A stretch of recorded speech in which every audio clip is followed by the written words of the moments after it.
Hello everyone, welcome back. GTPGTৰ সম্পৰ্কে কিছুমান নতুন আপডেট তথা স্কুল এলটমেণ্ট বা স্কুল জইনিঙক লৈ পেলাই কিছু কথা ক'বলৈ এই ভিডিঅ'টি প্ৰস্তুত কৰা হৈছে। প্ৰথমতে চাওঁ আহক আমি। এইখন হৈছে আমাৰ যিসকলক এভিএনছত ৰাখিছিলে 20 গৰাকী কেণ্ডিডেটছক তেওঁলোকক এপইণ্টমেণ্ট লেটাৰ প্ৰদান কৰা হ'ব অনলাইন যোগে আৰু এইখন হৈছে তেওঁলোকৰ নটিচ। আপোনালোকে চাই ল'ব পাৰিব 20 তাৰিখে তেওঁলোকে নিজৰ অফিচিয়েল ৱেবছাইটত গৈ পেলাই ল'ব পাৰিব এপইণ্টমেণ্ট লেটাৰ।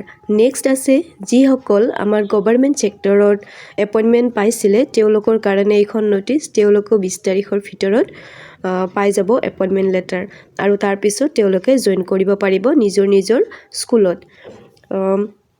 এই দুটা হৈছে আমাৰ গভৰ্ণমেণ্ট ছেক্টৰ আৰু এভিএনছত ৰখা কেণ্ডিডেটছৰ খবৰ। এতিয়া আহোঁ নেক্সট কথাখিনিলৈ থুলমূলভাৱে ক'বলৈ বিচাৰিম। আমাৰ নিউ স্কুলত জইন কৰাৰ কাৰণে কি ডকুমেণ্টছ লাগে, মেজৰ ডকুমেণ্টছ কি লাগে। প্ৰথমতে কওঁ যে আপোনালোকক ফাৰ্ষ্ট লাগিব যিখন খানাপাৰাত এপইণ্টমেণ্ট লেটাৰ পাইছিলে, খানাপাৰাত যোৱাৰ দিনাখন সেই এপইণ্টমেণ্ট লেটাৰখন ল'ব।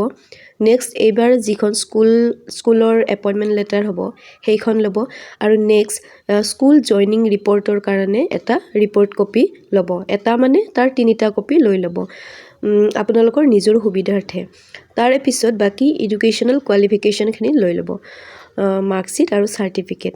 এইখিনি বস্তুৰ বাহিৰে আপোনাক বৰ্তমান সদ্যহতে কোনো ধৰণৰ ডকুমেণ্টছ নালাগে কেৱল জইন কৰাৰ কাৰণে। কেইদিনমান পিছত আপুনি বাকী ডকুমেণ্টছখিনি ৰেডি এনেও কৰিব লাগিব, ধৰক মেডিকেল ফিটনেছ হওক বা যিখিনি আছে আধাৰ ভোটাৰ এইবিলাক, সেইখিনি বস্তু এতিয়া দৰকাৰ নাই, কিন্তু আপোনাক ফিন এছামত এণ্টাৰ কৰাৰ কাৰণে বা বাকী NPSৰ কামৰ কাৰণে এইখিনি ডকুমেণ্টছ লাগিব। এইখিনি আছিলে আজিৰ ভিডিঅ'টিত। যিসকলৰ কনফিউজন হৈ আছিলে যে জইনিঙৰ সময়ত একজেক্টলি কি ডকুমেণ্টছ লাগে, তো এইখিনি ডকুমেণ্টছ আপোনালোকে ৰেডি কৰক। আকৌ ইয়াৰ পিছত নতুন এডভাৰটাইজমেণ্ট আহি আছে। যিসকলে এইবাৰ জিটিত পাইছে তেওঁলোকে যাতে নেক্সট PGTত নিযুক্তি লাভ কৰে, এয়াই শুভকামনা জনাইছোঁ। ভিডিঅ'টো সম্পূৰ্ণকৈ চোৱাৰ বাবে ধন্যবাদ।